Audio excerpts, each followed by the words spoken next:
Hello and welcome to this lecture.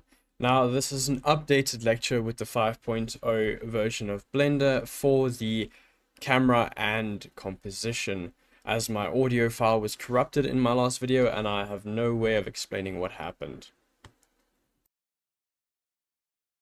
Jumping right in, we have our basic scene, our ring light, our rim light, our fill light, and our fill light, or main light.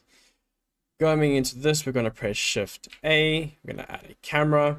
Now, a handy shortcut is 0 on the numpad to jump to your camera. Note that it will look a little funny because we're staring into the void, into nothingness. Let me just adjust this. Okay, coming into Item, Tool, and View. Coming into View, you can click Camera to View. Now, if we move around, we can actually just move our camera. Zooming out, we're going to rotate a bit down, come up, and move our camera here to create our composition. Have it around this area right here, and that should be good. Remember to disable camera to view, otherwise if you move out of your camera, it's going to look a little funny. You're going to start moving the camera, and you don't want to do that. Coming into our camera's data settings here, we'll notice a bunch of settings. We've got perspective, orthographic, panoramic. Now these all change how our camera functions. We're going to be keeping it on perspective and lowering the focal length to somewhere around 26 for a more cinematic shot.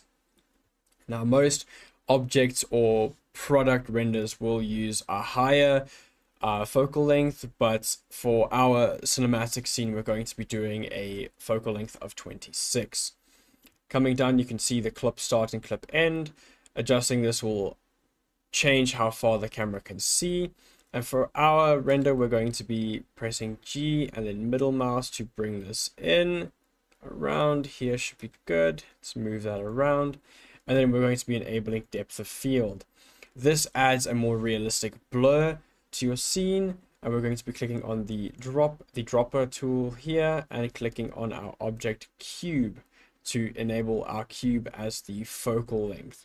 We have all these other settings as well, like aperture. We can change the f-stop, the blades, the rotation, and ratio.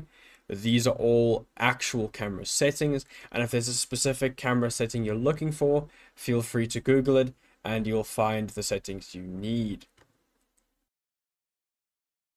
In our camera's viewport settings, we'll find a very, very useful tool. It's called the composition guides. Now this is going to be your go-to and savior when composing your scene and moving objects around. We have the rule of thirds, the center diagonal, the golden ratio.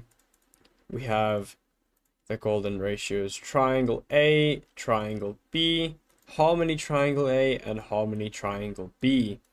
Now these things all play a massive role in your overall scene's composition, so feel free to use them. However, avoid using 3 or more, because that can start really breaking your scene apart and adding too many focal points.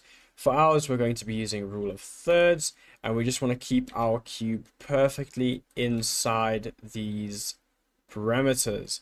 That way the cube will always be the focus of attraction to the eye. Even if the eye draws around the side, it'll always come back to the cube. I hope you guys enjoyed this lecture, and I hope to see you in the next one. Thank you guys so much, and have fun.